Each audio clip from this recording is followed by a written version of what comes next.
ওরে আমার অবুজ মন, তোর রব এত দয়াবান, এমন রব পাওয়ার পর তোর নাই কেন, তোর নাই কেন? মন উত্তর দেয়, তুই চাওয়ার মতো চাইতেও জানোস নাই, ডাকার মতো ডাকতেও জানোস নাই, সেজন্যই তুই পাস নাই। দেনেওয়ালার ভিতর কমতি নাই, তুই সব দোষ সব আমাদের ভিতরে। আল্লাহ তোমার নামে ছাইড়া দিলাম, তাওয়াক্কাল তো আল্লাহ। তুমি দিলো আলহামদুলিল্লাহ, তুমি দিলো আলহামদুলিল্লাহ, আমার কিচ্ছু লাগবে না, আমি শুধু তোমারে খুশি করতে চাই। আপনি শুধু এই কথাই 3 মাস চলেন, আমি আপনাকে বলছি ভাই, এই হৃদয়ে এমন শান্তির দেখা আপনি পাবেন, এই শান্তি কোথাও মিলবে না, কোথাও পাবেন না। যেতে পারেন কক্সবাজার, বান্দরবান, আমেরিকা, লন্ডন, চোখের শান্তি পাবেন, শান্তি পাবেন না, শান্তি পাবেন না। এই শান্তি পাওয়ার জন্য একটাই রাস্তা, রবের রহমতের সাথে দিলের কানেকশন লাগাই ফেলতে হবে। চিৎকার দিয়ে বলেন না সুবহানাল্লাহ। আল্লাহ তাআলা বলে, হুয়াল্লাযী আনজালাস সাকিনাতা ফি কুলুবিল মুমিনিন, আমি রব যার তার অন্তরে শান্তি নাজিল করি না, যে আমার হয়ে যাবে, আমার নবী মুস্তাফার হয়ে যাবে, ওই মুমিনের অন্তরেই আমি আল্লাহ শান্তি নাজিল করি। বলেন সুবহানাল্লাহ। এবার সেই বান্দা কোটি কোটি টাকার মালিক, সবাই যাকে স্যালুট করে, সে আল্লাহর সামনে গিয়ে আল্লাহ পাক বলে যে, কি রে বান্দা, তুই হাত দুইটা ফাটাই দিছস যে, তুই না কোটিপতি? আল্লাহ, আমি সবার কাছে কোটিপতি, তোমার কাছে তো ফকির। আল্লাহ পাক বলে যে, তোর এই গুণটাই আমার বেশি ভালো লাগে, সেজন্যই তো তোরে বাড়াই দিছি, বাড়াই দিছি, বাড়াই দিছি। যে যত ছোট হয় আল্লাহ তারে তত বড় করে। আল্লাহকে বলেন না, আল্লাহ আমার জন্য কোনটা ভালো আমি তো জানি না, আমি তোমার উপর ছেড়ে দিলাম, তুমি খুশি হয়ে আমাকে যাকে দাও আমি গ্রহণ করব। শুনেন, আমরা যখন একজন আরেকজনের সামনে হাত পাতি, কয় হাত পাতি ভাইয়া? ভাই জোরে বলেন না, কয় হাত? কিন্তু যখন আমরা রবের সামনে হাত পাতি, ফাজকুরুনি আযকুরুকুম, বান্দা তুমি আমাকে ডাকতে দেরি, আমি উত্তর দিতে দেরি হবে না। সুবহানাল্লাহ। তো বান্দা তুমি আমারে স্মরণ করো, আমি তোমারে স্মরণ করব। এক কথা, ফাজকুরুনি, বান্দা তুমি বিপদে পড়ে আমাকে স্মরণ করো, আযকুরুকুম, বিপদ থেকে উদ্ধার করার মাধ্যমে আমি তোমাকে স্মরণ করব। ফাজকুরুনি, তুমি কষ্টের মধ্যে আমারে স্মরণ করো, আযকুরুকুম, শান্তি দিয়ে আমি তোমাকে স্মরণ করব। ফাজকুরুনি, অভাবে তুমি আমাকে স্মরণ রাখো, স্মরণ করো, আযকুরুকুম, তোমার সচ্ছলতা দেওয়ার মাধ্যমে আমি তোমাকে স্মরণ করব। ফাজকুরুনি, বেইজ্জতির সময় তুমি আমাকে স্মরণ করো, আযকুরুকুম, ইজ্জত দিয়ে আমি তোমাকে স্মরণ করব। আল্লাহকে জিজ্ঞেস করছে, ও আল্লাহ, সবাই তো তোমার বান্দা বলে নিজেকে পরিচয় দিচ্ছে, তুমি একটু বলো না তোমার বান্দা কারা?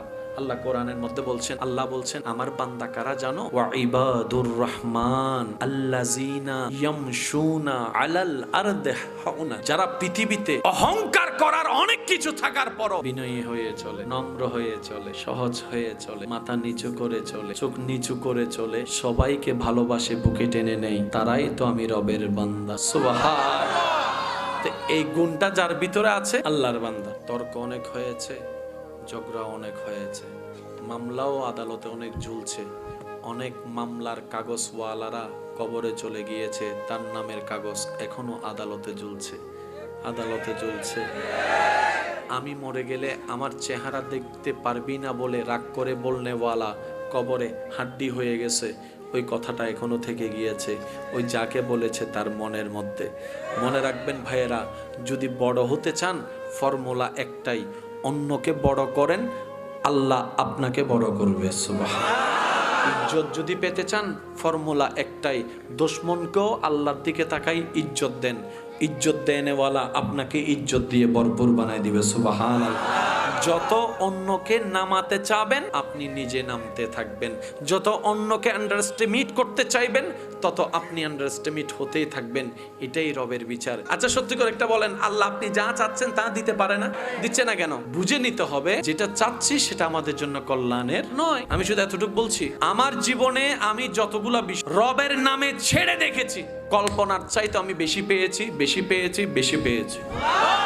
আমি আমারটা বলছি, মাথায় আর মনে রাখিই নাই। ইমাম গাজ্জালি বলে, যতক্ষণ তোমার দেহের ভিতরে আল্লাহ নাম থাকবে তুমি জিন্দা, যেই দিন আল্লাহ নাম ডাকা বন্ধ হবে সেদিন তোমার মৃত্যু হয়ে যাবে। এই জন্য চালাক মানুষ তো তারাই, লাভ তো তারাই বেশি পায় যারা আল্লাহকে খুশি করে আল্লাহ নামের জিকিরটা শরীরের মধ্যে জারি করে ফেলতে পারে। বলেন না সুবহানাল্লাহ। যেই পরিমাণ গুনাহ আমরা করছি, আল্লাহ আমাদেরকে জুলুম করে না, মনে রাখবেন আল্লাহ কাউকে জুলুম করে না, আল্লাহ শুধু দয়ার উপর দয়া করে, দয়ার উপর দয়া করে। বান্দা বলে যে আল্লাহ জমিন তোমার, আসমান তোমার, ধর্মটাও তোমার, আমরাও তোমার, সায়েন্স ওলা আগাই যাইয়া আমরা পিছনে পড়ে গেছি, এটা কোনো কথা হইলো? আল্লাহ কয় আমি তো তোদেরকে পিছনে পড়ার জন্য বানাই নাই, তোরা না নিজের দোষে নিজে পিছে পড়ে গেছস। আল্লাহ মানে বুঝলাম না। আল্লাহ পাক বলে যে কোরআন দিলাম তো। আল্লাহ আমরা তো জানি কোরআন মানি পড়া, পড়া মানি সওয়াব, কোরআন পড়ো সওয়াব কামাও, কোরআন পড়ো সওয়াব কামাও, কোরআন পড়ো সওয়াব কামাও, কোরআন পড়ো সওয়াব কামাও, কোরআন পড়ো শরীয়তের মাসালা নাও, কোরআন পড়ো আদেশ নাও, কোরআন পড়ো নিষেধ নাও, কোরআন পড়ো পরকাল নাও, কোরআন পড়ো জান্নাত নাও। আল্লাহ পাক বলে যে আমি কোরআনকে শুধু পরকালে সওয়াবের জন্য দেই নাই তো, খেয়াল করে পড়, ইয়াসিন ওয়াল কোরআনিল হাকিম, আমি কোরআনকে শুধু সওয়াবের কিতাব দেই নাই, বিজ্ঞানময় কোরআন বানিয়ে দিয়েছি। বলেন সুবহান। এই কোরআনের মধ্যে বিজ্ঞান ভরপুর। একজন আরেকজনের পিছনে দোষ ধরতে ধরতে জিতার নেশায়, অন্যকে অপদস্থ করার নেশায় জীবন কেটে যাবে, কোরআন নিয়ে গবেষণা করার টাইম পাবে না। ওই কোরআন নিয়ে আমরাই গবেষণা করে বিশ্বের মধ্যে রাজত্ব করব। আজকে মুসলমান অধপতনের অন্যতম কারণ এটাই হয়ে দাঁড়িয়েছে। কথা বলেন ঠিক কিনা? আপনি আমার দোষ ধরেন, আমি আপনার দোষ ধরি, মাঝখানে ছক্কা মারে, কথা কয় না কা? দিন দিন অনেক কিছুই পাল্টা যাচ্ছে। একটু অন্যদিকে যাইয়া দেখেন, মুসলমান ঘরের ভাইয়েরা, ছেলেরা এখন নাস্তিক হয়ে যাচ্ছে ভাই। এভাবে চলতে থাকতে আগামী 50-60 বছরের ভিতরে এরকম পরিবেশ করার মতো একটা পরিবেশ পাবেন না, কারণ ঘরে ঘরে নাস্তিক ঢুকে যাচ্ছে। নাস্তিকতার কারণ কি? এই আপনি আমার সাথে, আমি আপনার সাথে যে লেগে আছি, এটাকে তারা ইউজ করে করে বলে যে দেখো মুসলমানের গাল কত খারাপ, মুসলমান কত আক্রমণাত্মক, এটা ইসলাম হতে পারে না, এটা সত্য হতে পারে না, নিয়ে যাচ্ছে। আমি সেই জন্য বলি, প্রত্যেকটা যুবক ভাই যদি ডাক্তার হন, ডক্টর হন, যার যা হওয়ার হন, আপত্তি নাই, কোরআনটাকে একটু বুকে লাগান, নবীকে একটু অন্তরে রাখেন, জয় আপনার আসবেই আসবে, আসবেই আসবে। চিৎকার দিয়ে বলেন সুবহানাল্লাহ। আর একটু জোরে বলতে হবে সুবহানাল্লাহ। এই এলাকায় যত জামিলা আছে, দুই ভাইয়ের মধ্যে ঝগড়া, আমি জানি না চিনি না, কিন্তু বলছি মনে রাখবেন, এই দুই ভাইয়ের জামিলার দুজনের মধ্যে কারো দোষ যতটুকু নাই, তার চাইতে বড় দোষ মাঝখানে একটা 3 নাম্বার আছে। বড় ভাইয়েরা যাইয়া না কান ফরা দেয়, তোর জায়গায় আমি থাকলে তারে জেলের ভাত খাওয়াইতাম। দিছেনি। এবার দুই ভাইয়ে মামলায় লাগে গেছে, জোতার তলা ক্ষয় হয়ে গেছে, টাকা সব শেষ হয়ে গেছে, আর যার কথাই মামলা দিছে টাকার মালিক, জাগার মালিক, জমির মালিক হইয়া। সেজন্য আমি বলি, স্বামী স্ত্রীর ভিতরে তৃতীয় পক্ষকে কখনোই জায়গা দিবেন না। আপনার বউ সম্পর্কে কেউ যদি বলে, যেই বলুক, আপনি বলবেন আমার বউ যত খারাপ হোক, আমার বউ আমি দেখলাম, তুই বলার কেড়ারে। কেউ যদি বলে তোর জামাই তো অন্য জায়গায় লাইন লাগাইছে, আপনি বউ হয়ে বলবেন আমার জামাইর লগে হিসাব আমার হইব, আমার জামাইরে কইছে 4টা বিয়ে করতে, তোর বেড়ার কিতারে। দেখবেন তৃতীয় পক্ষরে তালাক দিবেন, দুই পক্ষ সুন্দর হয়েছে, কথা কয় না কা? যতক্ষণ তৃতীয় পক্ষ বাদ দিতে পারবেন না, ততক্ষণ শান্তির আশা করা। এই কোরআনের সবচেয়ে একটা ছোট সূরার নাম বলেন তো? মাশাআল্লাহ, মাশাআল্লাহ, একটু জোরে বলেন, জোরে বলেন। কয় আয়াত? জোরে বলেন, কয় আয়াত? 3 আয়াত। একটু যদি বড়, সূরা ইখলাস 4 আয়াত। এই কোরআনটা যে কত চমৎকার কিতাব, আর আমরা যে কিভাবে সময় কাটাইতেছি শুধু নিজের দোষটা নিজে বাইর করার জন্য। আমি আজকে আপনাদের সামনে আসছি। কোরআনে আল্লাহকে এক শব্দটা যে মানাটা ঈমান, সেটা কোরআনে আছে সূরা ইখলাস। সূরা ইখলাস হচ্ছে কোরআনের কত নম্বর সূরা হুজুর? একটু বড় করে বলেন। 112। 112 লিখতে কয়টা হরফ, কয়টা অক্ষর? 1 1 2। এবার চমৎকার বিষয়টা দেখেন, এই 1 1 2 3টা অঙ্কের ভিতরে যদি যোগ চিহ্ন লাগান কত দাঁড়ায়? 1 + 1 2 + 2, তাহলে 112কে যোগ লাগাইলে কত দাঁড়ায়? 4। এবার সেই 112 নম্বর সূরার মধ্যে ঢুকে দেখেন হুজুর আয়াত কয়টা? আমার ভাই আমাকে বলবে এই বিশ্ব রাজত্ব করছে সায়েন্স, সায়েন্সের মেন থিওরি হচ্ছে ম্যাথমেটিক্স, কোরআনে ম্যাথমেটিক্স কই? বললাম ভাই দিল দিয়ে দেখো, কোরআন পড়তে চোখ লাগে না, কোরআন পড়তে সুন্দর একটা মনের দরকার হয়। সুন্দর মন দিয়ে কোরআন পড়েন, কোরআন আপনার সাথে কথা বলবে। প্রত্যেকটা সূরার একটা নাম যখন আল্লাহ ঠিক করেছেন, যেমন সূরা নাস। এবার বলেন সূরা নাস আছে না নাই? শব্দটা গেল সূরা নাস, সূরা নাস আছে না নাই? এবার সূরা নাস যেমন আয়াতও নাস আছে, কুল আউযু বিরাব্বিন নাস, মালিকিন নাস, ইলাহিন নাস। এবার দেখেন সূরা ফালাক, ফালাক শব্দটা সূরার মধ্যে আছে না নাই? কুল আউযু বিরাব্বিল ফালাক। এবার দেখেন সূরা ফিল, সূরা ফিল সূরার মধ্যে আছে না? নামটা আছে না? আলাম তারা কাইফা ফাআলা রাব্বুকা বিআসহাবিল ফিল। 112 নম্বর সূরার নাম কি? সূরা ইখলাস। সূরা এই পুরা চার আয়াতে ইখলাস নামে কোন শব্দ আছে কিনা দেখেন তো। আল্লাহ তুমি সূরার নাম রাখছো আয়াত অনুযায়ী, তো এটার নাম তো সূরা আহাদে না হওয়ার কথা। কুল হুয়াল্লাহু, এটা তো আহাদ হওয়ার কথা। রব বলে যে না, এটার নাম সূরা ইখলাস। দেখতে ছোট, গুণ তার বড়, পড়বা তুমি 3 বার, আমলে যোগ হয়ে যাবে 30 পারা কোরআন তেলাওয়াতের সওয়াব। 3 বারে যদি 30 পারা হয়, তাহলে প্রতিবারে কয় পারা? এই তো মাশাআল্লাহ, প্রতিবারে। এবার একবার সবাই মিলে বলেন তো বিসমিল্লাহির রহমানির রহিম। কুল হুয়াল্লাহু লাম ইয়ালিদ ওয়া লাম ইয়াকুল।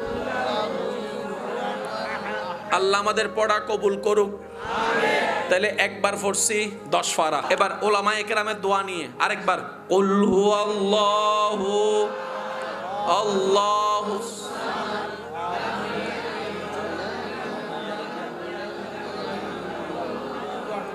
আল্লাহ আমাদের পড়া কবুল করুক। এবার হয়ে গেছে ভাই, জোরে বলেন না কয় পারা? এবার শেষবার আবার মহব্বতের আওয়াজে কুল হুয়াল্লাহু।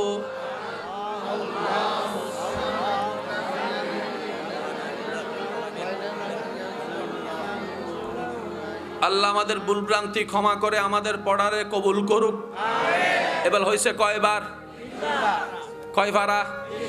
জোরে বলেন কয় পারা? 1, 2, 3। ও আল্লাহ, 1-এর ভিতর 10, 3-এর মধ্যে 30, এটার ভিতর আছে কি? আল্লাহ কয় এটাই তো খুঁজে বাইর করার লাগে তোর করে ফাটাইছে। এবার বলেন কয়বার পড়তে হবে? আয়াত কয়টা? আয়াত কয়টা? এবার 2টার মাঝখানে গুণ লাগান। 3 4 শব্দগুলো একটু মনে রাখবেন। 3 4 সূরা নম্বর 112। 3 4 3 4 3 4। তো অঙ্ক তো স্কুলে না হয়, কোরআনে অঙ্ক কি? আল্লাহ কয় কোনো বিষয় বাদ দিই নাই, শুধু মন দিয়া দেখ, সব পাবি, সব পাবি। 3 4। এইবার এই 12 অঙ্কটা একটু মনে রাখবেন। হুজুরকে যদি জিজ্ঞেস করেন, হুজুর আচ্ছা এই সূরার মেইন কনসেপ্টটা কি? তো হুজুর বলবে এখানে মেইন বিষয়টা হচ্ছে যে আল্লাহ যে এক, এই কথাটা আছে। আল্লাহ কারো মুকাফিক্কি নয়, ওই কথাটা আছে। আল্লাহর কোনো সন্তান নাই, আল্লাহর কোনো মা বাবা নাই, ওই কথা আছে। অর্থাৎ যাই আছে সব আল্লাহ কেন্দ্রিক। আর আল্লাহর পরিচয় কি? কালিমার মধ্যে লা ইলাহা ইল্লাল্লাহ। আল্লাহর পরিচয় কি? লা ইলাহা। আর লা ইলাহা ইল্লাল্লাহর যে পরিচয় দিয়ে আপনি আমি ইসলামে প্রবেশ করি, ওই লা ইলাহা ইল্লাল্লাহর ভিতরে সর্বমোট 12টা অক্ষর। লা ইলাহা ইল্লাল্লাহ 12, 3 4 12, সূরা নম্বর 112। এবার মজার বিষয় খেয়াল করেন। বাংলায় 1, ইংরেজিতে 1, আরবিতে বাংলায় 1, ইংরেজিতে আরবিতে ওয়াহেদ। আরবিতে শব্দটা খেয়াল রাখবেন, আরবিতে ওয়াহেদ। তাহলে আল্লাহ যে এখানে বলছেন আমি আল্লাহ এক, আল্লাহর কিভাবে বলা দরকার ছিল কুল হুয়াল্লাহু ওয়াহিদ। কুল হুয়াল্লাহু ওয়াহিদ বলা দরকার ছিল এটা, কিন্তু আল্লাহ বলছে কি একটু বলেন তো কুল হুয়াল্লাহু আহাদ। এই তো মাশাআল্লাহ একটু জোরে কুল হুয়াল্লাহু বলা দরকার ছিল ওয়াহিদ। আল্লাহ কয় না ওয়াহিদ কইতাম না, আহাদ। কোথায় ওয়াহিদ কোথায় আহাদ? আল্লাহ কয় আমি ওয়াহিদ কইতাম না। আল্লাহ কি বলবেন? কুল হুয়াল্লাহু আহাদ। মাশাআল্লাহ মাশাআল্লাহ। কুল হুয়াল্লাহু আল্লাহ বলে আমি এক। আল্লাহ এক মানে তো ওয়াহেদ, কন্যা আহাদ। লাগলেন একটা ফেস, সারা জীবন শুনছি ওয়াহেদ মানে এক, ওয়াহেদ মানে এক, ওয়াহেদ মানে এক। আল্লাহ কয় আহাদ। এবার যখন উলামায়ে কেরামের সংস্পর্শে বসার সৌভাগ্য হলো আমাদের, তখন আলেমরা বলে আরে পাগলরা, সামান্য একজন বৈজ্ঞানিকের 5 মিনিটের কথাই যদি এত গবেষণা করতে হয়, এটা তো সেই বৈজ্ঞানিকের স্রষ্টার কালাম কোরআনুল কারীম। আল্লাহ ওয়াহেদ বললেন না কেন? আশিক ভাইয়ের একটু প্রস্তুত থাকবেন। ওয়ান কোনটা? যার 2 আছে। 2 কোনটা? যার 3 আছে। আল্লাহ পাক বলে যে আমি ওয়াহেদ নই, আমি আহাদ। আল্লাহ কেন? ওয়াহেদের ইসনা হয়, 1-এর 2 হয়, 1-এর 2 হয়। আমি এমন আহাদ যেটার কোনো দ্বিতীয় নাই। চিৎকার দিয়ে বলেন সুবহানাল্লাহ। এমন আহাত দুই নাই আনতেও পারবি না। যেমন আমরা আল্লাহকে গড বলতে চাই না, কেন? গডের আবার আর কিছু হয়, গডেস হয়, গডের গডেস হয়, সেজন্য আমরা বলি না ও মাই আল্লাহ, এতটুক বল। তাহলে চাহিদা যদি পূরণ করতে না পারে পরিবর্তন করতে হবে। তো বড় চমৎকার বিষয়, 1450 বছর পার হয়ে যাচ্ছে, এখনো কোরআনের একটা আয়াত পরিবর্তন করার দরকার হয় নাই। 1450 বছর পার হয়ে যাচ্ছে ক্যালেন্ডারে, এখনো একটা কোরআনের আয়াত পরিবর্তন হওয়ার দরকার হয় নাই। ইসলামের কোন নিয়ম পরিবর্তন হওয়ার দরকার হয় নাই। দাদার যুগও যেই কোরআন, আপনার যুগও সেই কোরআন, আপনার হাতে সেই কোরআন যেটা ছিল তাবিনদের হাতে, যেটা ছিল তবে তাবিনদের হাতে, এই কোরআনই ছিল।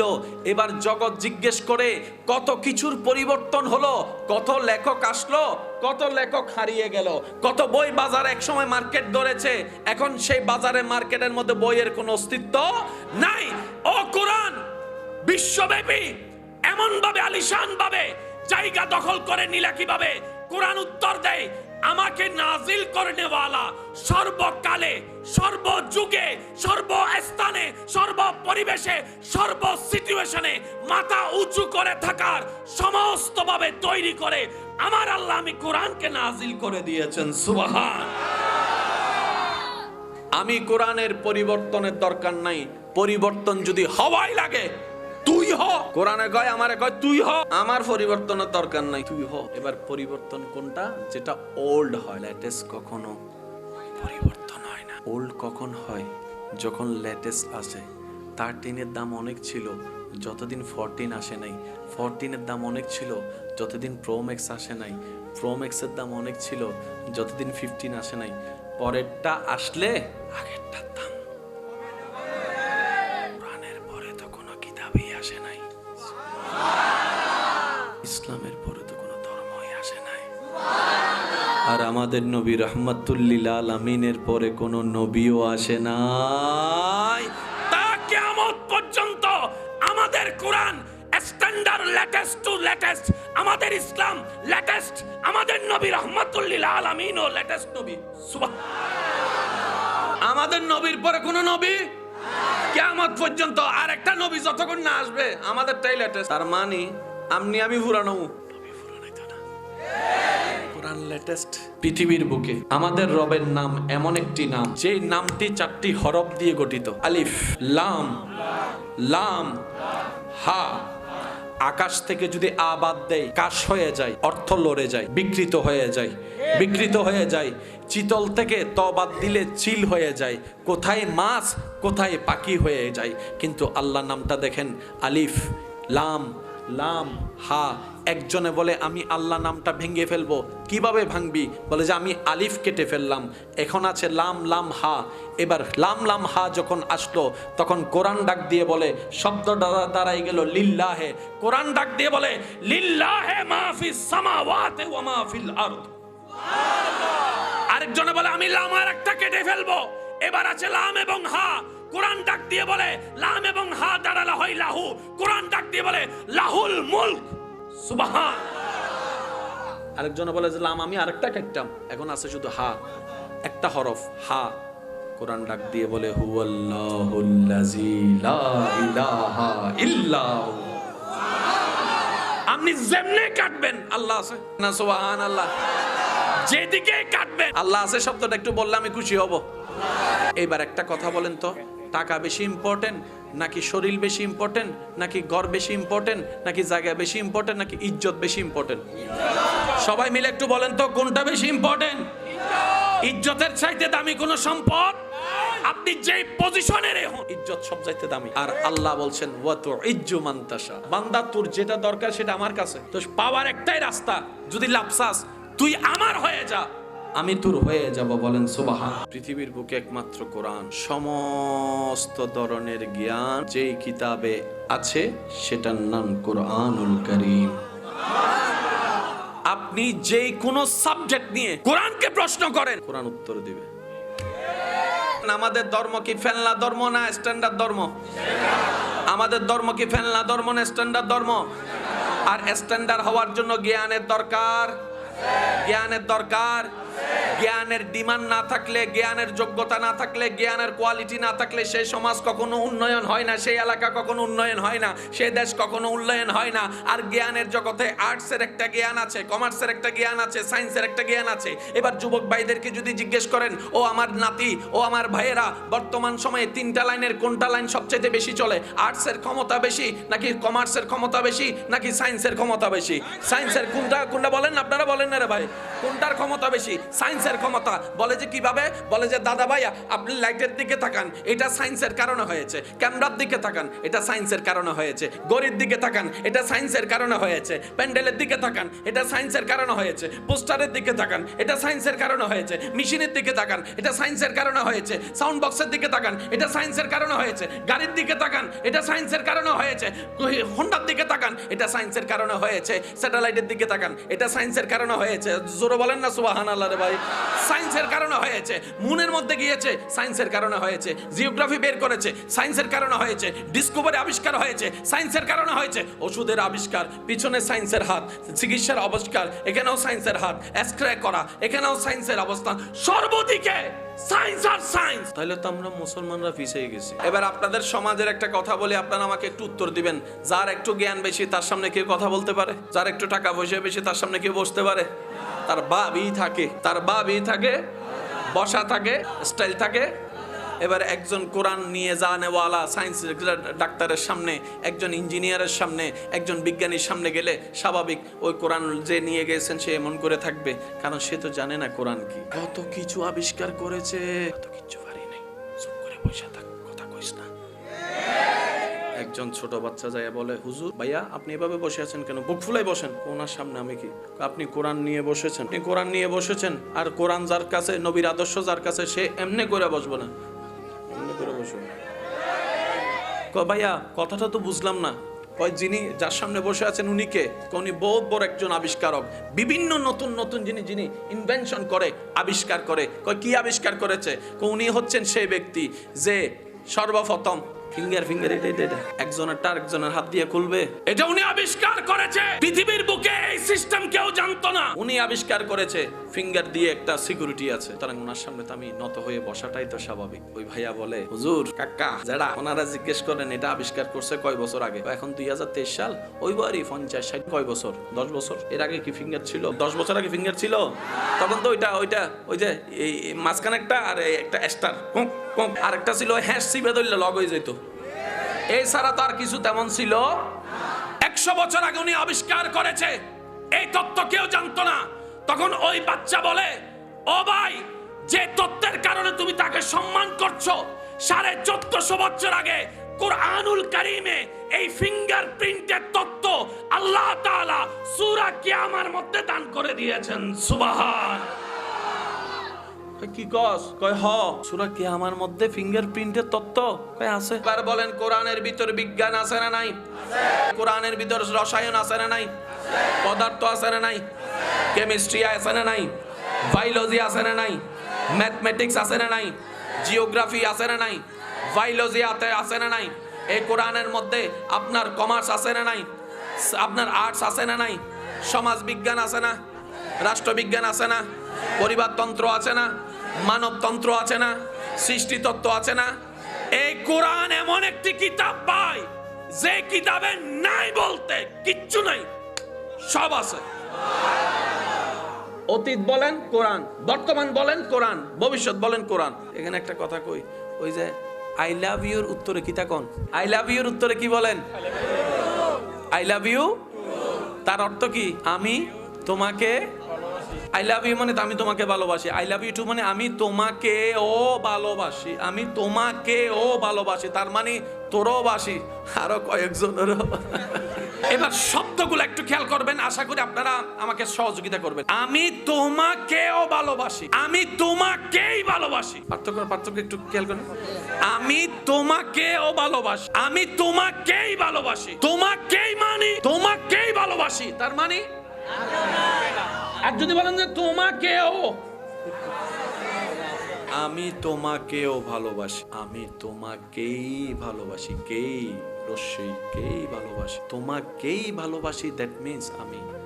আর কাউকে ভালোবাসি না, আমি তোমাকেই ভালোবাসি। দ্যাট মিন্স আমার ভালোবাসার জায়গায় তুমি ছাড়া আর কেউ নেই। আমি তোমাকেও ভালোবাসি, এক অর্থ। আমি তোমাকেই ভালোবাসি, আরেক অর্থ। আর একটু জোরে বলেন না। এতটুক কি বুঝে আসছে? এতটুক কি বুঝে আসছে? লাভ দিবেন কে? জোরে বলেন। অনেকে এখানে আছে ওই হেতিরে ভাওয়ার লাইগা, হেতিরে রাতভর নামাজ পড়ে, যাই নামাজে বসে কান্দে আর চাই আল্লাহ তারে দাও না। শেষ পর্যন্ত তার বিয়ে হয়ে গেছে অন্য জায়গায়। এবার হেতে রাগ করছে আল্লাহর লগে, আল্লাহ তোমার কাছে চাইছি দিলে না কা। আচ্ছা যাই নামাজে বসে মদ চাইবেন জীবন, আল্লাহ আমাকে এক বোতল মদ দাও। কেন? মদ কি? বলেন না, মদ কি? তো মদ যেমন হারাম, বিয়ের আগে ওইটাও তো কিতা চাইলেন? মদ চাইলে উনি দিবে? এটা ওই রকমারই। আপনি যদি এটা না বলে এটা বলতেন, আল্লাহ আমার জন্য যদি কল্যাণের হয় ওকে দাও। কারণ কে কল্যাণের কে অকল্যাণের চেহারা দেখে বোঝা যায় না। অনেক সময় তো চেহারার ফাঁদে পড়ে মা বাবার চেহারায় চুনকালি মেখে পালিয়ে বিয়ে করার পরে 6 মাস পরে আর বাঁচার চিন্তা করে না। কথা বলেন ঠিক কিনা? কত ভালোবাসা জানালা দিয়া আসেনিও, জোরে কর না, আসেনিও। যে ইসলাম নিয়ে আমরা বিশ্ব মহলে মাথা উঁচু করে দাঁড়ানোর সুযোগ ছিল, পারলাম না কেন? নিশ্চয়ই মাঝখানে কোন একটা জামিলা। সর্বদিকে আমাদের রাজত্ব করার সুযোগ আছে না নাই? কারণ জমিনটা আমাদের আল্লাহর, জমিনটা আমাদের আল্লাহর, তার রাজত্ব তো আমাদের হওয়ার কথা। আসুন, আশা করি আপনারা বুঝতে পারবেন বর্তমানে যত রাজত্ব আছে সবগুলা কি সায়েন্সের, আর্টসের, কমার্সের? কোন দলের? সায়েন্সের বলেন না, কোন দলের? এবার যত ব্যবসা আমাদের না তাদের? আইফোনের মালিক, স্যামসাং এর মালিক, নাসা নিয়ন্ত্রণ করে, স্যাটেলাইট নিয়ন্ত্রণ করে, ক্যামেরা বানায়, গড়ি বানায়, পোশাক বানায়, বার্গার বানায়, মগেন্ডার মালিক, তারপর জুতার মালিক। আমাদের গুলাকো কিচ্ছুই তো নাই। তাদের যদি 10টা থাকে, আমাদের তো 2টা থাকারও দরকার ছিল। তাদের যদি 10টা প্রোডাক্ট বাজারে থাকে, আমাদের তো 2টা হলো থাকার দরকার ছিল। নাই কেন? কখনো ভেবে দেখেছেন? সর্বদিকে তারা, বিমানে তারা, হেলিকপ্টারে তারা, রকেটে তারা, ডলারে তারা, হীরায় তারা, খনিজ সম্পদে তারা, সব জায়গায় তারা। আমরা আসল মালিক হওয়ার সত্ত্বেও আমরা হয়ে গেছি ভিক্ষুক। মাঝখানে জামিল একটা। সবচাইতে কোন শত্রু মারাত্মক? বাইরের শত্রু না ভিতরের শত্রু? কারণ বাইরের শত্রু হামলা করলে দেখা যায়, ভিতরের শত্রু জামাইরে যাইয়া কয় বউয়ের নামে, বউয়েরে যাই কয় জামাইয়ের নামে, লাগাই দিছে টুনাটুনি লাগ, আর সে নাক টাইনা টাইনা ঘুমায়। এরকম আছে না? না। আল্লাহ তাআলা আমাদেরকে একটা ধর্ম দিয়েছেন, যেই ধর্মের নামও তিনি রেখেছেন, ধর্মের ভিতরে সবকিছু তিনিই সাজিয়ে দিয়েছেন। পৃথিবীর বুকে বর্তমানে ৩,৫০০-এর উপরে ধর্ম আছে। সর্বধর্মের ভিতরে সর্বদিকে স্ট্যান্ডার্ড থেকে সুপার স্ট্যান্ডার্ড জ্ঞানী গুণী মানুষের অন্তরে জায়গা যে ধর্ম করে নিয়েছে, এটার নাম ইসলাম। এটা কিন্তু চারটিখানি খেলার কথা নয়। এটা কিভাবে হয়েছে সেটাও বোঝার চেষ্টা করি। যদি ইসলাম ধর্মটা কাবলার মাইনচে বানাইতো, ব্রাহ্মণ ফারাওয়ালা কইতো তাগোকরা আমরা লইয়া লাভ কি, তা আমরা কি তাদের চাইতে কম নই? ব্রাহ্মণ বাড়ার ফারার যারা বানাইতো তারা ডাকাইওয়ালা কইতো আমরা রাজধানী মানুষ, তাদেরটা লইতাম কিত্তো। আল্লাহ পাক বলে যে না, তোমরা বানিও না, আমি সাজিয়ে দিচ্ছি। কোন আল্লাহ? যিনি অতীত জানেন, বর্তমান জানেন, ভবিষ্যৎ জানেন, ভিতরে জানেন, বাহিরে জানেন, প্রকাশ জানেন, গোপন জানেন। ওই আল্লাহ ইসলামটাকে এমন ভাবে সাজিয়ে দিয়েছেন, সর্বযুগে মাথা উঁচু করে দাঁড়ানোর ক্যাপাসিটি আল্লাহ ধর্মের ভিতরে দান করে দিয়েছেন। সুবহানাল্লাহ। এই পৃথিবী সব সময় একরকম ছিল নাকি আগে অন্যরকম ছিল? এই পৃথিবীতে কয় ভাগ? পৃথিবী কয় ভাগ? 3 ভাগ। 3 ভাগ? 1 ভাগ মাটি। এই কথা নিয়ে কারো কোনো দ্বিমত? এবার এই পৃথিবী যিনি বানিয়েছেন কাদের জন্য? ভাই একটু জোরে বলেন না, কাদের জন্য? আমরা কি পশুর দলে, নাকি আমরা মানুষের দলে, নাকি আমরা পাখির দলে? আমরা মানুষের দলে। এই মানবের দেহটা আপনি একটু গবেষণা করে ডাক্তারের কাছে যাই জিজ্ঞেস করবেন, ডাক্তারও বলবে তোমার দেহে 3 ভাগ পানি। আচ্ছা আপনারা এখন বলবো, যে কোনো ডাক্তারের কাছে গেলে ডাক্তার বলে বেশি বেশি কি খাও? জীবনে কইছিনি বেশি বেশি স্যান্ডউইচ খাও? কোন ডাক্তারে কইছিনি বেশি বেশি ভাত খা, বেশি বেশি বার্গার খা? কইতে কইছে বেশি বেশি বেশি বেশি বেশি বেশি। ও ডাক্তার কা তোর শরীরের ভিতর পানি সংখ্যা বেশি, আগে পানি খা, পানি খা, পানি খা। আমি শুধু বুঝাতে চাচ্ছি আমার ভাইদের কাছে, আমি সবার সামনে রাখবো, কথাটা নিবেন কি নিবেন না আপনাদের ব্যক্তিগত ব্যাপার। যার যার ধর্ম তার চাইতে জানের চাইতে প্রিয়। এবার তারা চিন্তা করে দেখলো, আমরা ইসলামের এত বছর আগে এসেও সে জায়গায় পৌঁছাইতে পারি নাই। মুসলমানদের নবী মুহাম্মদের কালিমা যেখানে পৌঁছাই গিয়েছে অল্প সময়ে। মুহাম্মদকে হামলার উপর হামলা করেছি, থামে নাই। মক্কা থেকে বের করে দিয়েছি, থামে নাই। সব দিকে শুধু বাড়ে আর বাড়ে, কালিমাওয়ালা বাড়ে, কালিমাওয়ালা বাড়ে, কালিমাওয়ালা বাড়ে, কালিমাওয়ালা বাড়ে, কালিমাওয়ালা বাড়ে। তারা কই খাইছে রে, এই মুসলমানেরা তো ঠেকান যাইতো না, কারণ তাদের কাছে কোরআন আছে, তাদের কাছে নবী রাহমাতুল লিল আলামিন আছে। এই মুসলমান জাতি যদি কোরআনকে বুকে নেয়, নবীকে বুকে নেয়, তাদেরকে হারানো সম্ভব।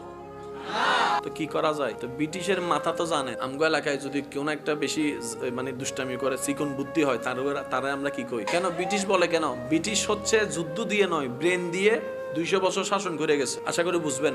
কোন একজন হিন্দুর মন্দিরের সামনে যদি গরু গোস্ত রাখেন, তারা ঘুম থেকে ওইটা যদি গরু গোস্ত দেখে, প্রথম কথাই মনে করবো গরু গোস্তটা কারা রাখছে। জোরে কর না রে ভাই। ঘুম থেকে ওটা যদি মুসলমানে দেখে মসজিদের গ্লাস ভেঙে গেছে, মুসলমানরা মনে করবা কারা ভাঙছে, অথচ মসজিদটা ভাঙছিলাম আমি আর হুজুরে মিললে। আমরা হামলা করতেছেন ওই জায়গায়, আর গোস্তটা রাখছে একজন ফোন দিতে যাইয়া, আপনি হামলা করতেছেন আমারে। এগুলো হচ্ছে সাইকোলজিক্যাল ব্যাপার, এখানে মানে এত চিন্তা করে না। এবার শুনেন, আমি আপনাদেরকে বলি, তারা চিন্তা করলো মুসলমান জাতি যদি কোরআন নিয়ে গবেষণায় লেগে যায়, আমরা তো কি করা যায়? তারা লাগা, তর্ক বিতর্কের নাম ইসলাম নয় রে ভাই, মহাব্বতের নাম ইসলাম। ধাক্কা ধাক্কি, গুতাগুতি, ঠেলা ঠেলির নাম ইসলাম নয়, মহাব্বতের কোলাকুলির নাম ইসলাম। কারণ ইসলাম ধর্ম, যে ধর্মকে আপনি আমি জানের চাইতে বেশি ভালোবাসি, সেই ইসলাম ধর্মের মেইন বেস হচ্ছে শান্তি। আর আমার যুবক ভাইরা হয়তো আমার সাথে একমত হবেন, যেই ঘরের বেস লড়ে যায়, যেই দোকানের বেস লড়ে যায়, যেই সিস্টেমের বেস লড়ে যায়, যেই হুন্ডার বেস লড়ে যায়, পৃথিবীর সবকিছু বেসের উপর। আর ইসলামের মেইন বেস হচ্ছে পিচ, শান্তি। মনে রাখবেন, যেখানে অশান্তি আছে সেখানে ইসলাম নাই, যেখানে ইসলাম আছে সেখানে অশান্তি নাই। যেখানে অশান্তি আছে সেখানে ইসলাম, আর যেখানে ইসলাম আছে, এবার কোথাও যদি দেখেন অশান্তি আছে, ইসলামের নাম ব্যবহার করে, বুঝে নিবেন নাম ব্যবহার হচ্ছে। প্রত্যেকটা কিছুর একটা বেস আছে, ইসলামের বেস হচ্ছে পিস এবং শান্তি। শান্তি যেখানে আছে বুঝে নিব ইসলাম আছে, যেখানে শান্তি নেই সেখানে ইসলাম। সেটা কি আমার জন্য না সবার জন্য? 5 ওয়াক্ত নামাজের দরকার আছে না নাই? বড়দের সম্মানের দরকার আছে না নাই? আরো জোরে বলেন, আছে না নাই? ছোটদেরকে স্নেহ করার দরকার আছে না নাই? মসজিদের মিনার থেকে যদি আজানের আওয়াজ আসে, চেষ্টা করব কোথায় যেতে? জোরে বলেন, কোন দিকে? মসজিদের মিনার থেকে যখন আওয়াজ আসবে আপনার কানে, আল্লাহু আকবার,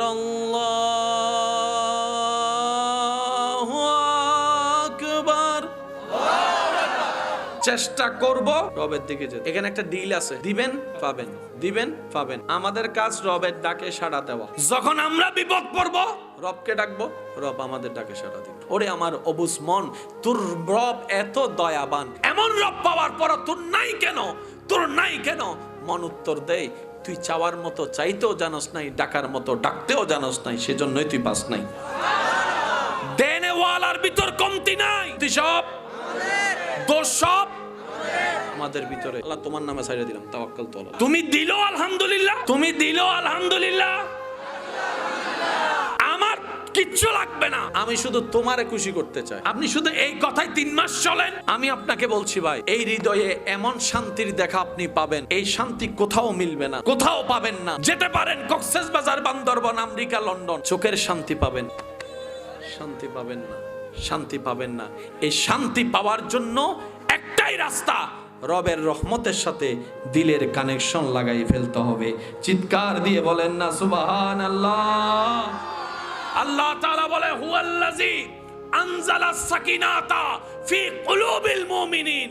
আমি রব, যার তার অন্তরে শান্তি নাজিল করি না, যে আমার হয়ে যাবে, আমার নবী মুস্তাফার হয়ে যাবে, ওই মুমিনের অন্তরেই আমি আল্লাহ শান্তি নাজিল করি। বলেন সুবহানাল্লাহ। এবার সেই বান্দা কোটি কোটি টাকার মালিক, সবাই যাকে স্যালুট করে, সে আল্লাহর সামনে গিয়ে আল্লাহ পাক বলে যে কি রে বান্দা, এই হাত দুইটা ফাতাই দিছস যে, তুই না কোটিপতি? আল্লাহ, আমি সবার কাছে কোটিপতি, তোমার কাছে তো ফকির। আল্লাহ পাক বলে যে তোর এই গুণটাই আমার বেশি ভালো লাগে, সেজন্যই তো তোরে বাড়াই দিছি। যে যত ছোট হয় আল্লাহ তারে তত বড় করে। আল্লাহকে বলেন না, আল্লাহ আমার জন্য কোনটা ভালো আমি তো জানি না, আমি তোমার উপর ছেড়ে দিলাম, তুমি খুশি হয়ে আমাকে যাকে দাও আমি গ্রহণ করব। শুনেন, আমরা যখন একজন আরেকজনের সামনে হাত পাতি, কয় হাত পাতি ভাইয়া? ভাই জোরে বলেন না, কয় হাত? কিন্তু যখন আমরা রবের সামনে হাত পাতি, ফাজকুরুনি আযকুরুকুম, বান্দা তুমি আমাকে ডাকতে দেরি, আমি উত্তর দিতে দেরি হবে না। সুবহানাল্লাহ। তো বান্দা তুমি আমারে স্মরণ করো, আমি তোমারে স্মরণ করব। এক কথা, ফাজকুরুনি, বান্দা তুমি বিপদে পড়ে আমাকে স্মরণ করো, আযকুরুকুম, বিপদ থেকে উদ্ধার করার মাধ্যমে আমি তোমাকে স্মরণ করব। ফাজকুরুনি, তুমি কষ্টের মধ্যে আমারে স্মরণ করো, আযকুরুকুম, শান্তি দিয়ে আমি তোমাকে স্মরণ করব। ফাজকুরুনি, অভাবে তুমি আমাকে স্মরণ রাখো, স্মরণ করো, আযকুরুকুম, তোমার সচ্ছলতা দেওয়ার মাধ্যমে আমি তোমাকে স্মরণ করব। ফাজকুরুনি, বেইজ্জতির সময় তুমি আমাকে স্মরণ করো, আযকুরুকুম, ইজ্জত দিয়ে আমি তোমাকে স্মরণ করব। আল্লাহকে জিজ্ঞেস করছে, ও আল্লাহ, সবাই তো তোমার বান্দা বলে নিজেকে পরিচয় দিচ্ছে, তুমি একটু বলো না তোমার বান্দা কারা? আল্লাহ কোরআনের মধ্যে বলছেন, আল্লাহ বলছেন আমার বান্দা কারা জানো? ওয়া ইবাদুর রহমান আল্লাযিনা ইয়ামশুনা আলাল আরদি হাওনা, যারা পৃথিবীতে অহংকার করার অনেক কিছু থাকার পরও বিনয়ী হয়ে চলে, নম্র হয়ে চলে, সহজ হয়ে চলে, মাথা নিচু করে চলে, চোখ নিচু করে চলে, সবাইকে ভালোবাসে, বুকে টেনে নেই, তারাই তো আমি রবের বান্দা। সুবহানাল্লাহ। এই গুণটা যার ভিতরে আছে আল্লাহর বান্দা। তর্ক অনেক হয়েছে, ঝগড়া অনেক হয়েছে, মামলাও আদালতে অনেক ঝুলছে, অনেক মামলার কাগজওয়ালারা কবরে চলে গিয়েছে, তার নামের কাগজ এখনো আদালতে ঝুলছে, আদালতে ঝুলছে। আমি মরে গেলে আমার চেহারা দেখতে পারবি না বলে রাগ করে বলনেওয়ালা কবরে হাড্ডি হয়ে গেছে, ওই কথাটা এখনো থেকে গিয়েছে, ওই যাকে বলেছে তার মনের মধ্যে। মনে রাখবেন ভাইয়েরা, যদি বড় হতে চান ফর্মুলা একটাই, অন্যকে বড় করেন, আল্লাহ আপনাকে বড় করবে। সুবহানাল্লাহ। ইজ্জত যদি পেতে চান ফর্মুলা একটাই, দুশমনকেও আল্লাহর দিকে তাকাই ইজ্জত দেন, ইজ্জত দেনেওয়ালা আপনাকে ইজ্জত দিয়ে ভরপুর বানাই দিবে। সুবহানাল্লাহ। যত অন্যকে নামাতে চাবেন আপনি নিজে নামতে থাকবেন, যত অন্যকে আন্ডারএস্টিমেট করতে চাইবেন তত আপনি আন্ডারএস্টিমেট হতেই থাকবেন।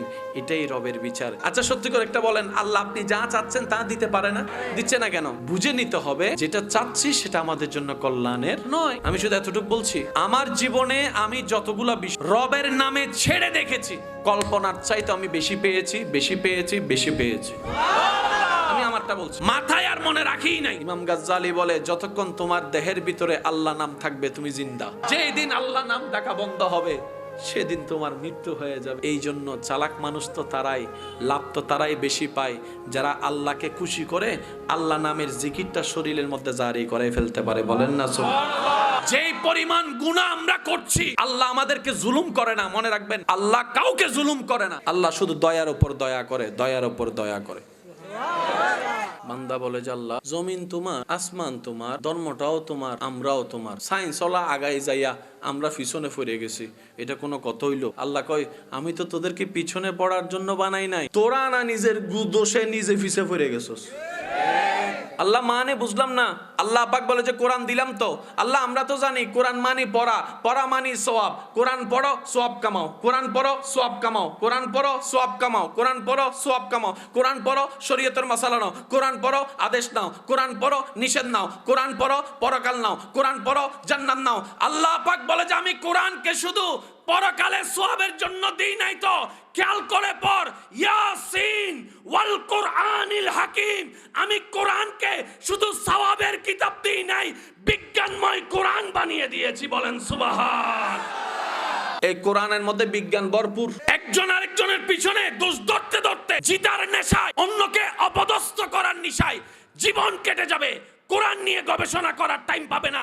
ওই কোরআন নিয়ে আমরাই গবেষণা করে বিশ্বের মধ্যে রাজত্ব করব। আজকে মুসলমান অধপতনের অন্যতম কারণ এটাই হয়ে দাঁড়িয়েছে। কথা বলেন ঠিক কিনা? আপনি আমার দোষ ধরেন, আমি আপনার দোষ ধরি, মাঝখানে ছক্কা মারে, কথা কয় না কা। দিন দিন অনেক কিছুই পাল্টা যাচ্ছে। একটু অন্যদিকে যাইয়া দেখেন, মুসলমান ঘরের ভাইয়েরা, ছেলেরা এখন নাস্তিক হয়ে যাচ্ছে ভাইয়া।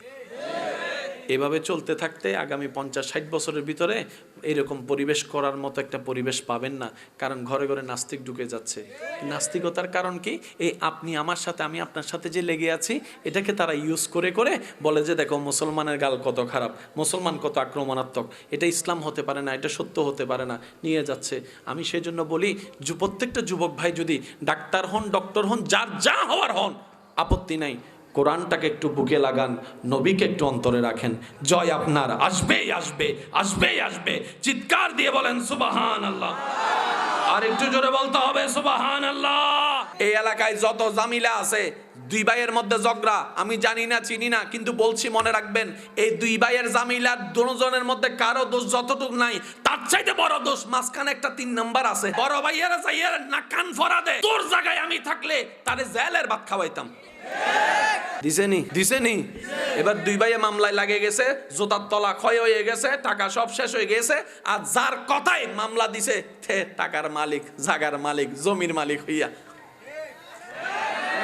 সেজন্য আমি বলি, স্বামী স্ত্রীর ভিতরে তৃতীয় পক্ষকে কখনোই জায়গা দিবেন না। আপনার বউ সম্পর্কে কেউ যদি বলে, যেই বলুক, আপনি বলবেন আমার বউ যত খারাপ হোক, আমার বউ আমি দেখলাম, তুই বলার কেড়ারে। কেউ যদি বলে তোর জামাই তো অন্য জায়গায় লাইন লাগাইছে, আপনি বউ হয়ে বলবেন আমার জামাইর লগে হিসাব আমার হইব, আমার জামাইরে কইছে 4টা বিয়ে করতো, তোর বেড়ার কিতারে। দেখবেন তৃতীয় পক্ষরে তালাক দিবেন, দুই পক্ষ সুন্দর হয়েছে, কথা কয় না কা। যতক্ষণ তৃতীয় পক্ষ বাদ দিতে পারবেন না, ততক্ষণ শান্তির আশা করা। এই কোরআনের সবচেয়ে একটা ছোট সূরার নাম বলেন তো? মাশাআল্লাহ, মাশাআল্লাহ, একটু জোরে বলেন, জোরে বলেন। কয় আয়াত? জোরে বলেন, কয় আয়াত? 3 আয়াত। একটু যদি বড়, সূরা ইখলাস 4 আয়াত। এই কোরআনটা যে কত চমৎকার কিতাব, আর আমরা যে কিভাবে সময় কাটাইতেছি শুধু নিজের দোষটা নিজে বাইর করার জন্য, আমি আজকে আপনাদের সামনে আসছি। কোরআনে আল্লাহকে এক শব্দটা যে মানাটা ঈমান, সেটা কোরআনে আছে সূরা ইখলাস। সূরা ইখলাস হচ্ছে কোরআনের কত নম্বর সূরা হুজুর? একটু বড় করে বলেন। 112। 112 লিখতে কয়টা হরফ, কয়টা অক্ষর? 1 1 2। এবার চমৎকার বিষয়টা দেখেন, এই 1 1 2 3টা অঙ্কের ভিতরে যদি যোগ চিহ্ন লাগান কত দাঁড়ায়? 1 + 1 2 + 2, তাহলে 112কে যোগ লাগাইলে কত দাঁড়ায়? 4। এবার সেই 112 নম্বর সূরার মধ্যে ঢুকে দেখেন হুজুর আয়াত কয়টা? আমার ভাই আমাকে বলবে এই বিশ্ব রাজত্ব করছে সায়েন্স, সায়েন্সের মেন থিওরি হচ্ছে ম্যাথমেটিক্স, কোরআনে ম্যাথমেটিক্স কই? আমি বললাম ভাই দিল দিয়ে দেখো, কোরআন পড়তে চোখ লাগে না, কোরআন পড়তে সুন্দর একটা মনের দরকার হয়। সুন্দর মন দিয়ে কোরআন পড়েন, কোরআন আপনার সাথে কথা বলবে। প্রত্যেকটা সূরার একটা নাম যখন আল্লাহ ঠিক করেছেন, যেমন সূরা নাস।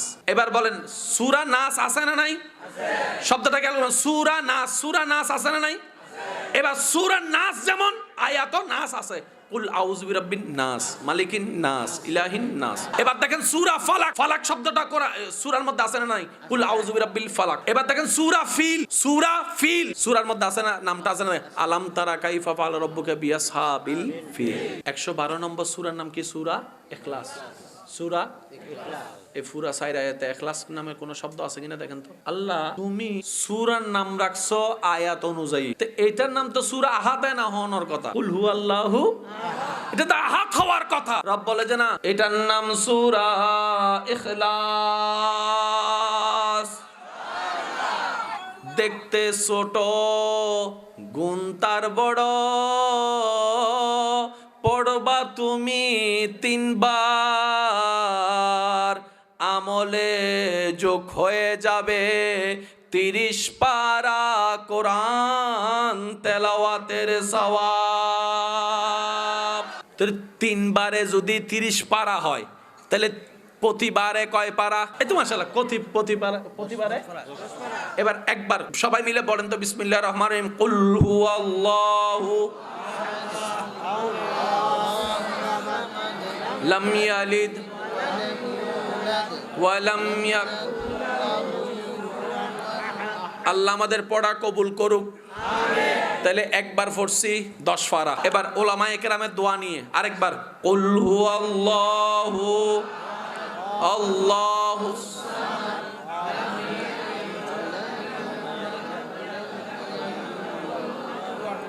আল্লাহ আমাদের পড়া কবুল করুক। এবার হয়ে গেছে, ভাই জোরে বলে না কয় পারা? এবার শেষবার আবার মহাব্বতের আওয়াজে কুল হুয়াল্লাহু।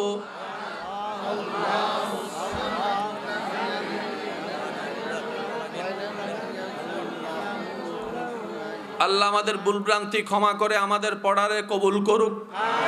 এবার হয়েছে কয়বার? কয় পারা? জোরে বলেন কয় পারা? 1 2 এ 3 এ। ও আল্লাহ, 1 এর ভিতর 10, 3 এর মধ্যে 30, এটার ভিতর আছে কি? আল্লাহ কয় এটাই তো খুঁজে বাইর করার লাগে তোর করে ফাটাইছে। এবার বলেন কয়বার পড়তে হবে? আয়াত কয়টা? আয়াত কয়টা? এবার দুইটার মাঝখানে গুণ লাগান। 3 4 শব্দগুলো একটু মনে রাখবেন। 3 4 সূরা নম্বর 112। 3 4 3 4 3 4। তো অঙ্ক তো স্কুলে না হয়, কোরআনে অঙ্ক কি? আল্লাহ কয় কোনো বিষয় বাদ দিই নাই, শুধু মন দিয়া দেখ, সব পাবি, সব পাবি। 3 4।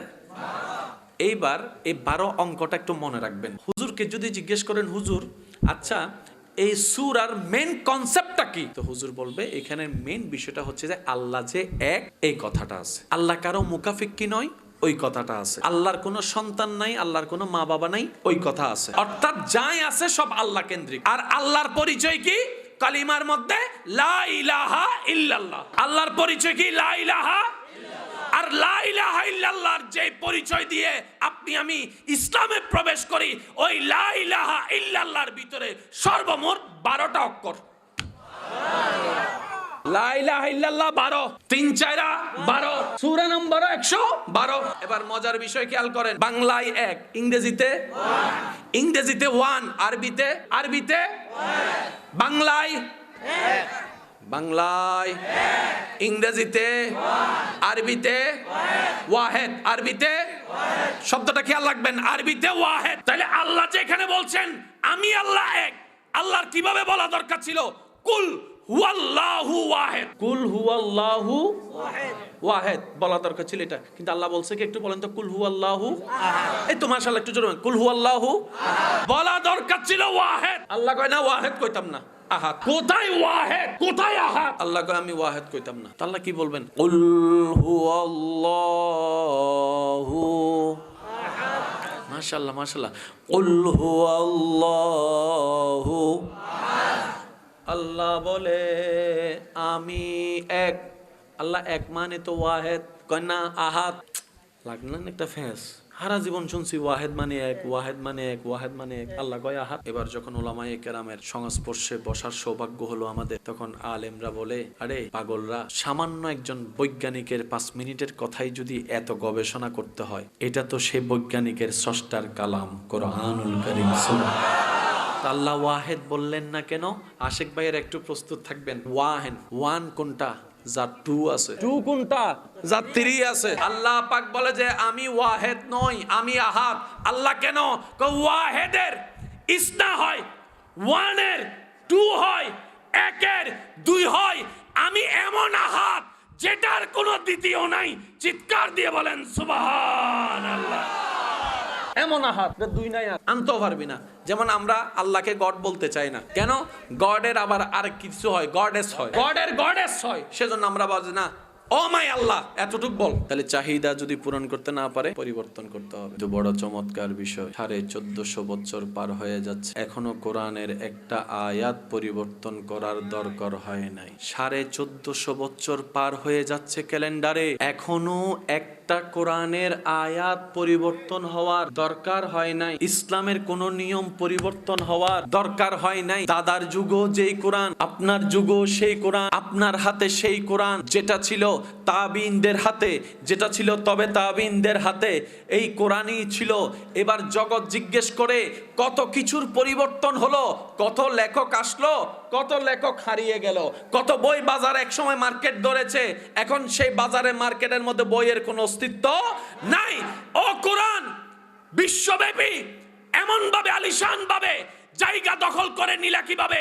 কোরআন উত্তর দেয় আমাকে নাজিল করনেওয়ালা সর্বকালে, সর্বযুগে, সর্বস্থানে, সর্বপরিবেশে, সর্ব সিচুয়েশনে মাথা উঁচু করে থাকার সমস্ত ভাবে তৈরি করে আমার আল্লাহ আমি কোরআনকে নাজিল করে দিয়েছেন। সুবহান। আমি কোরআনের পরিবর্তনের দরকার নাই, পরিবর্তন যদি হওয়াই লাগে তুই হ। কোরআনে কয় আমারে কয় তুই হ, আমার পরিবর্তনের দরকার নাই, তুই হ। এবার পরিবর্তন কোনটা? যেটা ওল্ড হয়। লেটেস্ট কখনো পরিবর্তন হয় না। ওল্ড কখন হয়? যখন লেটেস্ট আসে। 13-এর দাম অনেক ছিল যতদিন 14 আসে নাই, 14-এর দাম অনেক ছিল যতদিন প্রো ম্যাক্স আসে নাই, প্রো ম্যাক্সের দাম অনেক ছিল যতদিন 15 আসে নাই। পরেরটা আসলে আগেরটার দাম। কোরআনের পরে তো কোনো কিতাবই আসে নাই, ইসলামের পরে তো কোনো ধর্মই আসে নাই, আর আমাদের নবী রাহমাতুল্লিল আলামিনের পরে কোনো নবীও আসে নাই। তা কিয়ামত পর্যন্ত আমাদের কোরআন স্ট্যান্ডার্ড, লেটেস্ট টু লেটেস্ট, আমাদের ইসলাম লেটেস্ট, আমাদের নবী রাহমাতুল্লিল আলামিনও লেটেস্ট নবী। আমাদের নবীর পরে কোনো নবী কিয়ামত পর্যন্ত আর একটা নবী যতক্ষণ না আসবে আমাদেরটাই লেটেস্ট। তার মানে আমি পুরানো, নবী পুরানো তো না, কোরআন লেটেস্ট। পৃথিবীর বুকে আমাদের রবের নাম এমন একটি নাম যে নামটি 4টি হরফ দিয়ে গঠিত। আলিফ লাম, লাম হা। আকাশ থেকে যদি আবাদ দেয় কাশ হয়ে যায়, অর্থ লড়ে যায়, বিকৃত হয়ে যায়, বিকৃত হয়ে যায়। চিতল থেকে তবাদ দিলে চিল হয়ে যায়, কোথায় মাছ কোথায় পাখি হয়ে যায়। কিন্তু আল্লাহ নামটা দেখেন, আলিফ লাম, লাম হা। একজনে বলে আমি আল্লাহ নামটা ভেঙে ফেলবো। কিভাবে ভাঙবি? বলে যে আমি আলিফ কেটে ফেললাম, এখন আছে লাম লাম হা। এবার লাম লাম হা যখন আসলো তখন কোরআন ডাক দিয়ে বলে, শব্দ দাঁড়াই গেল লিল্লাহে। কোরআন ডাক দিয়ে বলে লিল্লাহে মা ফিস সামাওয়াতি ওয়া মা ফিল আরদ। আরেকজনে বলে আমি লাম আর একটা কেটে ফেলবো, এবার আছে লাম এবং হা। কোরআন ডাক দিয়ে বলে লাম এবং হা দাঁড়ালে হয় লাহু। কোরআন ডাক দিয়ে বলে লাহুল মুলক। সুবহান। আরেকজন বলে যে লাম আমি আরেকটা কাটতাম, এখন আছে শুধু হা, একটা হরফ হা। কোরআন ডাক দিয়ে বলে হুয়াল্লাহুল্লাযী লা ইলাহা ইল্লাহু। আপনি যেমনে কাটবেন আল্লাহ আছে না? সুবহানাল্লাহ। যেদিকে কাটবেন আল্লাহ আছে শব্দটা একটু বললে আমি খুশি হব। এবার একটা কথা বলেন তো, টাকা বেশি ইম্পর্টেন্ট নাকি শরীর বেশি ইম্পর্টেন্ট, নাকি ঘর বেশি ইম্পর্টেন্ট, নাকি জায়গা বেশি ইম্পর্টেন্ট, নাকি ইজ্জত বেশি ইম্পর্টেন্ট? সবাই মিলে একটু বলেন তো কোনটা বেশি ইম্পর্টেন্ট? ইজ্জতের চাইতে দামি কোন সম্পদ আপনি যেই পজিশনের হন, ইজ্জত সব চাইতে দামি। আর আল্লাহ বলছেন ওয়া তুইজ্জু মান তাশা। বান্দা তোর যেটা দরকার সেটা আমার কাছে। তো পাওয়ার একটাই রাস্তা, যদি লাপসাস তুই আমার হয়ে যা, আমি তোর হয়ে যাব। বলেন সুবহান। পৃথিবীর বুকে একমাত্র কোরআন সমস্ত ধরনের জ্ঞান যেই কিতাবে আছে সেটার নাম কোরআনুল কারীম। আপনি যেই কোনো সাবজেক্ট নিয়ে কোরআনকে প্রশ্ন করেন, কোরআন উত্তর দিবে। আমাদের ধর্ম কি ফেলনা ধর্ম না স্ট্যান্ডার্ড ধর্ম? আমাদের ধর্ম কি ফেলনা ধর্ম না স্ট্যান্ডার্ড ধর্ম? আর স্ট্যান্ডার্ড হওয়ার জন্য জ্ঞানের দরকার, জ্ঞানের দরকার। জ্ঞানের ডিমান্ড না থাকলে, জ্ঞানের যোগ্যতা না থাকলে, জ্ঞানের কোয়ালিটি না থাকলে সেই সমাজ কখনো উন্নয়ন হয় না, সেই এলাকা কখনো উন্নয়ন হয় না, সেই দেশ কখনো উন্নয়ন হয় না। আর জ্ঞানের জগতে আর্টসের একটা জ্ঞান আছে, কমার্সের একটা জ্ঞান আছে, সায়েন্সের একটা জ্ঞান আছে। এবার যুবক ভাইদেরকে যদি জিজ্ঞেস করেন, ও আমার নাতি, ও আমার ভাইয়েরা, বর্তমান সময়ে 3টা লাইনের কোনটা লাইন সবচেয়ে বেশি চলে? আর্টসের ক্ষমতা বেশি নাকি কমার্সের ক্ষমতা বেশি নাকি সায়েন্সের ক্ষমতা বেশি? সায়েন্সের কোনটা বলেন? আপনারা বলেন না রে ভাই, কোনটার ক্ষমতা বেশি? সায়েন্সের ক্ষমতা। বলে যে কিভাবে? বলে যে দাদা ভাইয়া আপনি লাইটের দিকে তাকান, এটা সায়েন্সের কারণে হয়েছে। ক্যামেরার দিকে তাকান, এটা সায়েন্সের কারণে হয়েছে। ঘড়ির দিকে তাকান, এটা সায়েন্সের কারণে হয়েছে। প্যান্ডেলের দিকে তাকান, এটা সায়েন্সের কারণে হয়েছে। পোস্টারের দিকে তাকান, এটা সায়েন্সের কারণে হয়েছে। মেশিনের দিকে তাকান, এটা সায়েন্সের কারণে হয়েছে। সাউন্ড বক্সের দিকে তাকান, এটা সায়েন্সের কারণে হয়েছে। গাড়ির দিকে তাকান, এটা সায়েন্সের কারণে হয়েছে। হোন্ডার দিকে তাকান, এটা সায়েন্সের কারণে হয়েছে। স্যাটেলাইটের দিকে তাকান, এটা সায়েন্সের কারণে হয়েছে। জোরে বলেন না সুবহানাল্লাহ। রে ভাই? সায়েন্সের কারণে হয়েছে। মুনের মধ্যে গিয়েছে, সায়েন্সের কারণে হয়েছে। জিওগ্রাফি বের করেছে, সায়েন্সের কারণে হয়েছে। ডিসকভারি আবিষ্কার হয়েছে, সায়েন্সের কারণে হয়েছে। ওষুধের আবিষ্কার, পিছনে সায়েন্সের হাত। চিকিৎসার আবিষ্কার, এখানেও সায়েন্সের হাত। এক্সরে করা, এখানেও সায়েন্সের অবস্থান। সর্বদিকে সায়েন্স আর সায়েন্স। তাহলে তো আমরা মুসলমানরা পিছিয়ে গেছি। এবার আপনাদের সমাজের একটা কথা বলি, আপনারা আমাকে একটু উত্তর দিবেন। যার একটু জ্ঞান বেশি তার সামনে কেউ কথা বলতে পারে? যার একটু টাকা পয়সা বেশি তার সামনে কেউ বসতে পারে? তার বাবই থাকে, তার বাবই থাকে, বসা থাকে, স্টাইল থাকে। এবার একজন কোরআন নিয়ে জানেওয়ালা সায়েন্স ডাক্তারের সামনে, একজন ইঞ্জিনিয়ারের সামনে, একজন বিজ্ঞানীর সামনে গেলে স্বাভাবিক ওই কোরআন যে নিয়ে গেছেন সে এমন করে থাকবে, কারণ সে তো জানে না কোরআন কি। কত কিছু আবিষ্কার করেছে, কত কিছু পারি নাই, চুপ করে বসে থাক, কথা কইস না। একজন ছোট বাচ্চা যায় বলে, হুজুর ভাইয়া আপনি এভাবে বসে আছেন কেন? বুক ফুলাই বসেন। কোনার সামনে আমি কি? আপনি কোরআন নিয়ে বসেছেন, আপনি কোরআন নিয়ে বসেছেন, আর কোরআন যার কাছে, নবীর আদর্শ যার কাছে, সে এমনি করে বসবো না, এমনি করে বসবো না। ভাইয়া কথাটা তো বুঝলাম না। কয় যিনি যার সামনে বসে আছেন উনি কে? উনি বহুত বড় একজন আবিষ্কারক, বিভিন্ন নতুন নতুন জিনিস যিনি ইনভেনশন করে, আবিষ্কার করে। কয় কি আবিষ্কার করেছে? উনি হচ্ছেন সেই ব্যক্তি যে সর্বপ্রথম ফিঙ্গার একজনের আরেকজনের হাত দিয়ে খুলবে, এটা উনি আবিষ্কার করেছে। পৃথিবীর বুকে এই সিস্টেম কেউ জানতো না, উনি আবিষ্কার করেছে। ফিঙ্গার দিয়ে একটা সিকিউরিটি আছে। সুতরাং ওনার সামনে তো আমি নত হয়ে বসাটাই তো স্বাভাবিক। ওই ভাইয়া বলে, হুজুর কাকা যারা ওনারা জিজ্ঞেস করেন এটা আবিষ্কার করছে কয় বছর আগে? এখন 2023 সাল, ওই বারই 50-60 কয় বছর? 10 বছর। এর আগে কি ফিঙ্গার ছিল? 10 বছর আগে ফিঙ্গার ছিল? তখন তো ওইটা ওই যে এই মাঝখানে একটা আর একটা স্টার আর একটা ছিল হ্যাশ সিবে ধরলে লগ হয়ে যেত। এই ছাড়া তো আর কিছু তেমন ছিল। 100 বছর আগে উনি আবিষ্কার করেছে, এই তত্ত্ব কেউ জানতো না। তখন ওই বাচ্চা বলে, ও ভাই যে তত্ত্বের কারণে তুমি তাকে সম্মান করছো, 1450 বছর আগে কুরআনুল কারীমে এই ফিঙ্গারপ্রিন্টের তত্ত্ব আল্লাহ তাআলা সূরা কিয়ামার মধ্যে দান করে দিয়েছেন। সুবহান। কি কস? কয় হ, সূরা কিয়ামার মধ্যে ফিঙ্গারপ্রিন্টের তত্ত্ব কয় আছে। এবার বলেন কোরআনের ভিতর বিজ্ঞান আছে না নাই? আছে। কোরআনের ভিতর রসায়ন আছে না নাই? আছে। পদার্থ আছে না নাই? আছে। কেমিস্ট্রি আছে না নাই? বায়োলজি আছে না নাই? ম্যাথমেটিক্স আছে না নাই? জিওগ্রাফি আছে না নাই? বায়োলজি আছে না নাই? এই কোরআনের মধ্যে আপনার কমার্স আছে না নাই? আপনার আর্টস আছে না নাই? সমাজ বিজ্ঞান আছে না? রাষ্ট্রবিজ্ঞান আছে না? পরিবারতন্ত্র আছে না? মানবতন্ত্র আছে না? সৃষ্টিতত্ত্ব আছে না? এই কোরআন এমন একটি কিতাব ভাই, যে কিতাবে নাই বলতে কিচ্ছু নাই, সব আছে। অতীত বলেন কোরআন, বর্তমান বলেন কোরআন, ভবিষ্যৎ বলেন কোরআন। এখানে একটা কথা কই, ওই যে আই লাভ ইউর উত্তরে কি তা কোন? আই লাভ ইউর উত্তরে কি বলেন? I love you. তার অর্থ কি?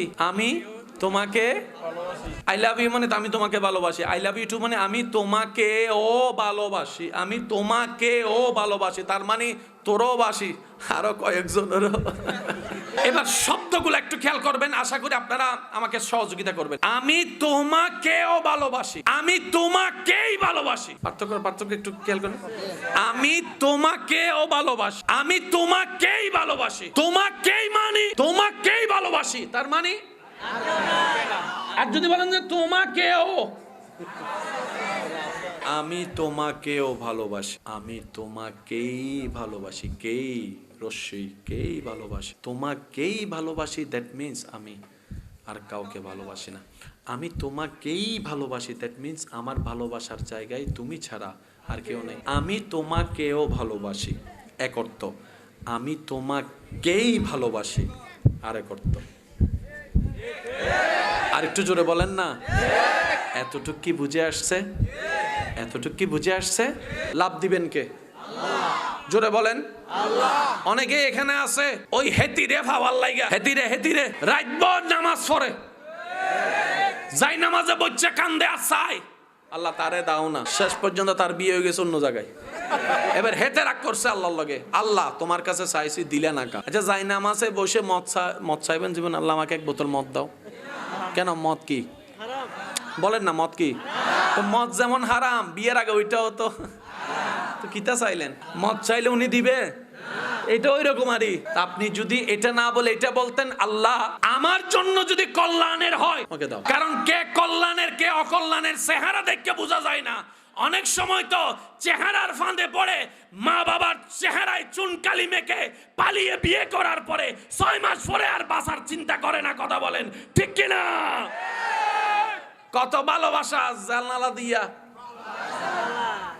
আসেনিও, জোরে কোন না আসেনিও।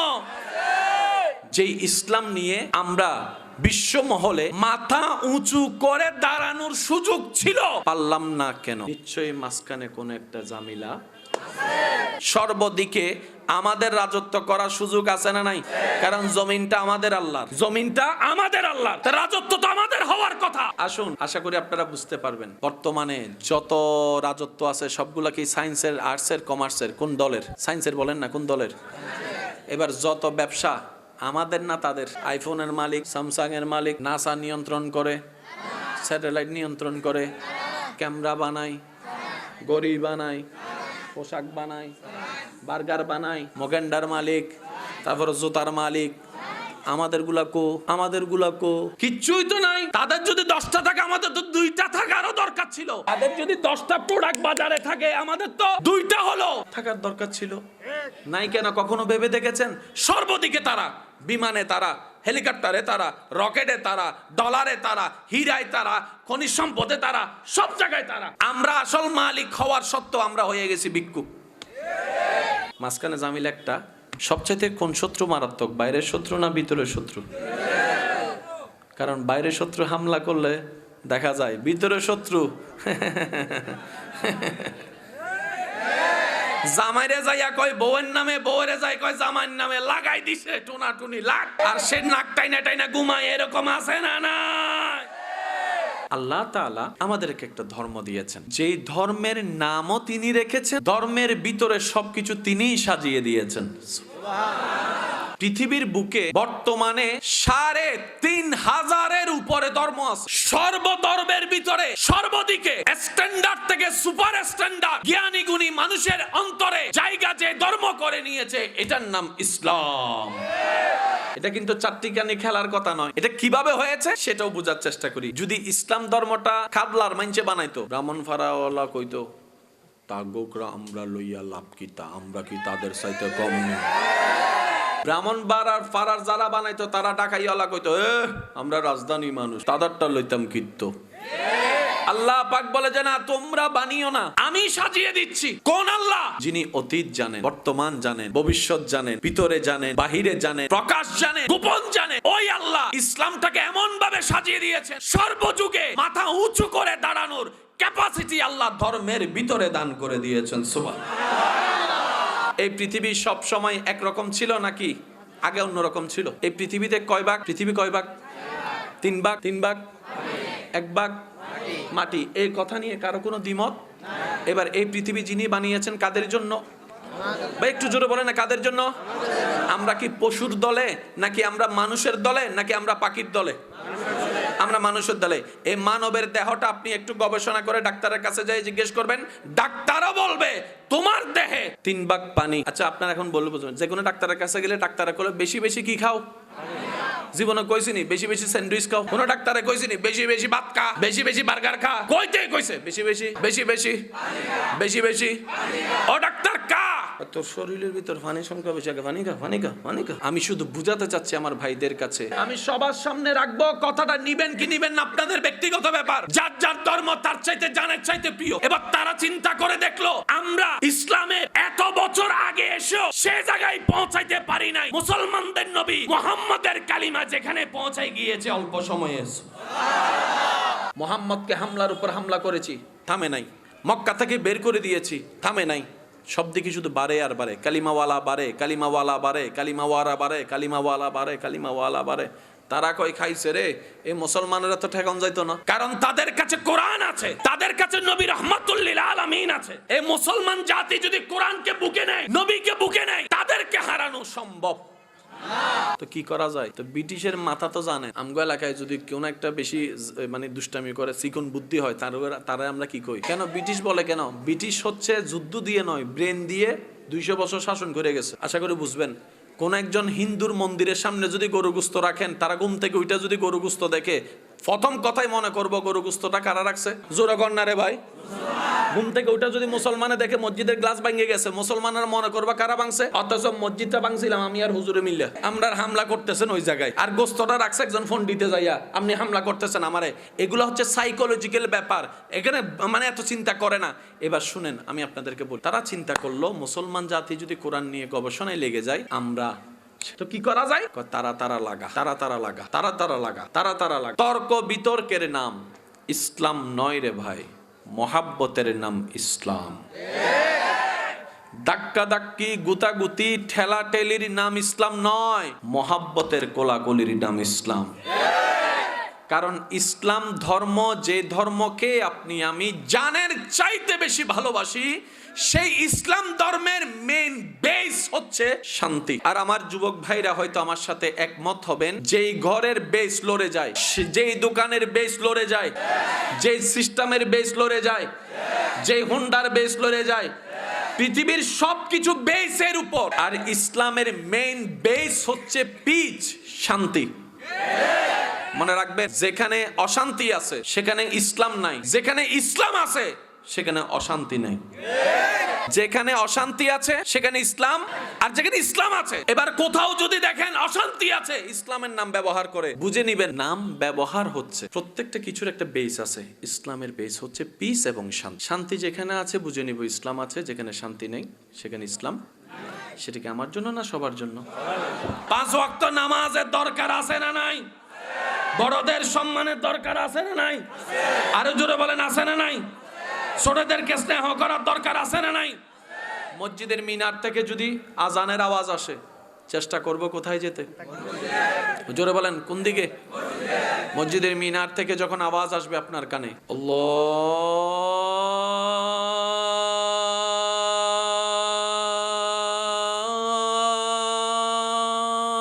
আকবার, আল্লাহু আকবার,